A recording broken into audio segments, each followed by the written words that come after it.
Clarkson dancing out front, trying to find space. Jordan Taylor Clarkson, ipinanganak noong ika-7 ng Hunyo taong 1972, ay isang Filipino-American professional basketball player para sa Utah Jazz ng National Basketball Association, NBA. Sa kanyang karera sa NBA, siya ay kilala sa kanyang kakayahang mag-score na may average na 17.9 points per game sa 2023 hanggang 2024 season. Bukod dito, nag-a-average din siya ng 3.6 rebounds at 5.3 assists bawat laro, at noong nakaraang laban niya kontra sa Dallas Mavericks ay nakapagtala din siya ng kauna-unahang triple-double na average sa kanyang karera sa NBA. Ang kanyang shooting percentage ay 41.7%.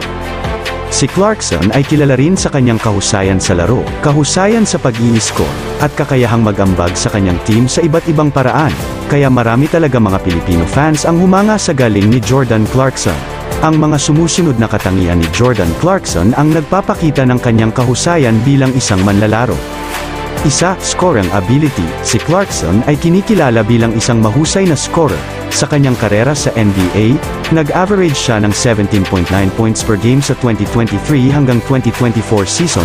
Ang kanyang kakayahang umiscore mula sa iba't ibang mga lugar sa court ay nagbibigay sa kanya ng malaking advantage. Dalawa, versatility. Si Clarkson ay isang versatile player na may kakayahang maglaro sa iba't ibang posisyon.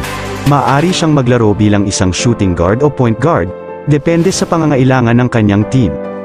Tatlo, athleticism. Ang kanyang athleticism ay nagbibigay daan para sa kanya upang makipagsabayan sa pinakamahuhusay na manlalaro sa liga. Ang kanyang bilis, lakas, at agility ay nagbibigay sa kanya ng edge sa kanyang mga kalaban. Apat, work ethic. Ang kanyang work ethic ay isa pang mahalagang katangian na nagpapakita ng kanyang kahusayan bilang isang manlalaro.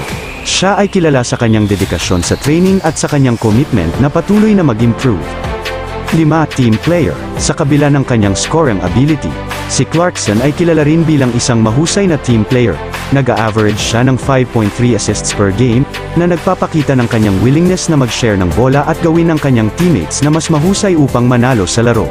Well, gaano nga ba kabait si Clarkson? Base sa mga ulat at mga interview tungkol kay Jordan Clarkson, mukhang mabait at mapagmahal siya sa kanyang mga tagahanga at sa mga taong nakakasalamuha niya.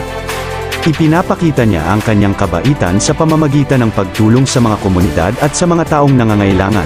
Halimbawa, noong 2020, nag-donate siya ng $1 milyong para sa mga frontliners at mga manggagawa sa kalusugan sa Pilipinas upang suportahan ang laban kontra COVID-19. Bukod pa rito, aktibo rin siya sa mga proyekto at kampanya para sa mga kabataan at sa pagpapalaganap ng basketball sa Pilipinas. Ngunit tandaan natin na ang pagiging mabait ay isang personal na katangian at maaaring may iba't ibang pagkakataon at sitwasyon na maaaring makaapekto sa kanyang pag-uugali.